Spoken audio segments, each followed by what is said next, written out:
Bismillahirrahmanirrahim. Assalamualaikum warahmatullahi wabarakatuh. Bismillahirrahmanirrahim. Alhamdulillahirabbil alamin wa bihi nasta'inu ala umuri dunya waddin.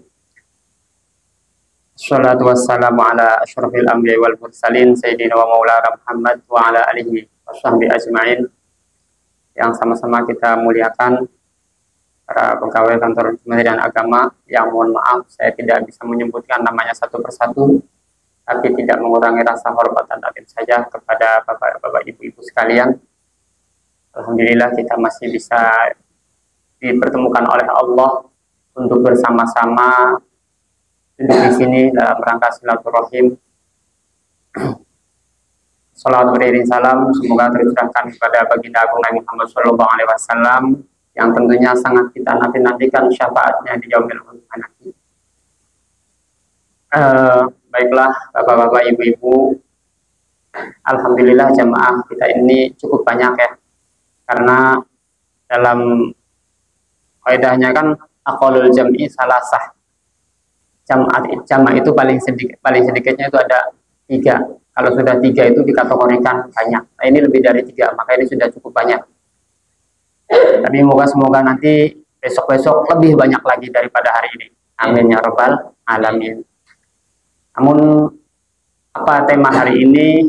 Saya baru teringat tadi ketika habis sholat diimami oleh Pak Amran, lalu yang memimpin doa Pak Haji Agus. Saya sangat menyentuh hati ketika beliau berdoa, Allahumma ja'alna syakuro. Ya Allah, jadikanlah kami ini hamba yang banyak bersyukur. Ternyata betul, kita itu harus banyak bersyukur. Sangat tepat sekali ketika Pak Haji Agus membacakan doa itu terutama untuk diri pribadi saya sendiri. Karena bisa-bisa kita ini menjadi orang yang kurang bersyukur. Jadi intinya kita ini harus banyak-banyak bersyukur kepada Allah Subhanahu wa Ta'ala. La in syakartum la azidannakum wa la in kafartum inna azabi lasyadid. Apabila kalian bersyukur kepadaku, maka aku tambahkan lagi nikmatnya. Apabila kufur akan nikmatku, maka azabku sangat pedih, kata Allah Subhanahu wa Ta'ala. Apa saja yang kita syukuri, semua yang kita terima itu harus kita syukuri. Allah ngasih kita wajah ganteng, wajah cantik, syukur. Wajah jelek pun harus bersyukur. Kasih badan yang gemuk kayak Pak Amran, bersyukur. Yang kurus saya juga harus bersyukur. Kita dikasih kaya, alhamdulillah bersyukur. Dikasih miskin pun kita bersyukur. Karena apa? Di balik kemiskinan itu, di balik wajah jelekannya itu, Allah Subhanahu wa Ta'ala pasti memiliki rahasia yang belum kita ketahui. Ada rahasia yang itu sebenarnya lebih baik. Ketika kita sakit, kita pun harus bersyukur kepada Allah. Karena yakin di balik sakit itu ada nilai-nilai tersembunyi yang sebenarnya kita belum tahu. Apa saja kita dapat musibah, kita pun bersyukur. Tapi jangan sampai ada kawan dapat musibah kita bersyukur, nggak boleh. Tapi kalau kita sendiri yang dapat musibah, kita bersyukur, alhamdulillah. Artinya apa? Akan ada nilai di dalamnya itu. Akan ada nilai plusnya. Kalau kawan yang musibah itu namanya kita ini sentimen. Kalau ada kawan dapat musibah, kita yang bersyukur. Ini ada sedikit cerita. Walau bisa ini betul atau tidak, tapi setidaknya menjadi ibrah, menjadi pelajaran bagi kita ya. Zaman dulu itu ada seorang raja. Sebut saja Pak Amran rajanya namanya. Ini Raja Amran. Hebat kan? Dia seorang penguasa. Nah, dia ini punya apa? Bini pasti punya ya. Bini punya penasehat spiritual lah. Penasehat spiritual. Sebut sama Haji Iskandar, penasehat spiritualnya ini. Maaf Haji, saya pinjam dulu namanya ya. Pak Raja Amran, penasehat spiritualnya ini Pak Haji Iskandar. Nah, suatu ketika beliau berdua ini pergi ke tengah hutan untuk berburu. Zaman dulu kan masih ada berburu ya. Berburu. Nah, dapatlah buruan. Ya seekor rusa atau apa loh. Sangat senang kan keduanya itu.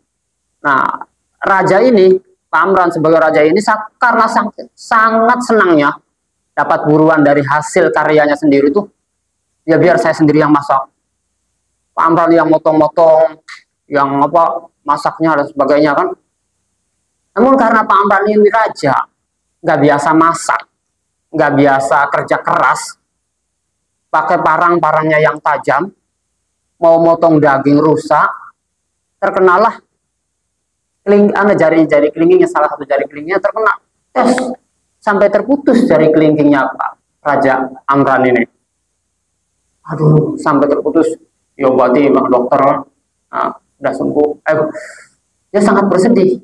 Karena apa? Rajanya menjadi orang yang cacat, tidak memiliki jari kelingking. Dia sangat bersedih. Aduh, maka minta nasihat dari penasehat spiritualnya itu. Pak Haji Iskandar, tolong nasihati saya, biar saya ini tidak sedih. Apa kata Pak Haji Iskandar, nasihati Pak Amran ini? Sudahlah raja, kita harus syukuri saja. Apa yang terjadi kita harus syukuri. Nah raja marah. Lagi dapat musibah kalau suruh bersyukur. Kurang ajar ini penasehat ini, gak benar. Masukkan Pak Iskandar ke dalam penjara. Akhirnya Pak Iskandar dimasukkan ke dalam penjara. Nah, lama-lama sudah sembuh, sudah setahun, 2 tahun, raja ini, Pak Amran ini ingin seperti biasanya melakukan hobinya lagi, yaitu berburu lagi. Dia ngangkat penasehat yang baru, contoh namanya Fulan lah. Berdua Raja Amran dengan Bapak Fulan ini pergi ke tengah hutan untuk berburu. Nah pas di tengah-tengah hutan itu ada sekelompok orang-orang primitif, ya mungkin orang-orang Dayak itulah, kanibal, menangkap kedua orang ini. Dia tidak tahu bahwa itu adalah raja. Ditangkap, Pak Amran dengan Fulan ini ditangkapnya untuk mau dibunuh, untuk dijadikan tumbal atau sesembahan kepada dewa-dewanya itu. Nah sebelum dibunuh, dibersihkan dulu, dimandikan. Ternyata apa? Melihat raja ini, jari kelingkingnya tadi putus, tidak ada jari kelingkingnya. Maka kata kepala sukunya itu, wah orang ini cacat, bahaya nih. Tuhan kita atau dewa kita kalau dikasih orang cacat nanti bisa murka. Kita jangan dekat-dekat raja lagi. Akhirnya apa? Pak Amran diusir. Cepat-cepat kamu pergi jauh dari sini, daripada nanti kita kena musibah. Akhirnya Pak Amran pulang dengan tersiok-siok pulang sampai ke kerajaan. Dan penasehat yang barunya, yang tadi Fulan itu, tetap disembelih dibunuh untuk dijadikan tumbal oleh mereka. Nah, sesampainya di kerajaan, Pak Amran sangat bersyukur. Alhamdulillah, saya selamat. Untung jari saya putus. Untung saya buntung jarinya. Kalau tidak saya sudah dibunuh. Akhirnya baru sadar. Ternyata apa dulu yang dinasihatkan oleh Pak Iskandar itu benar ya.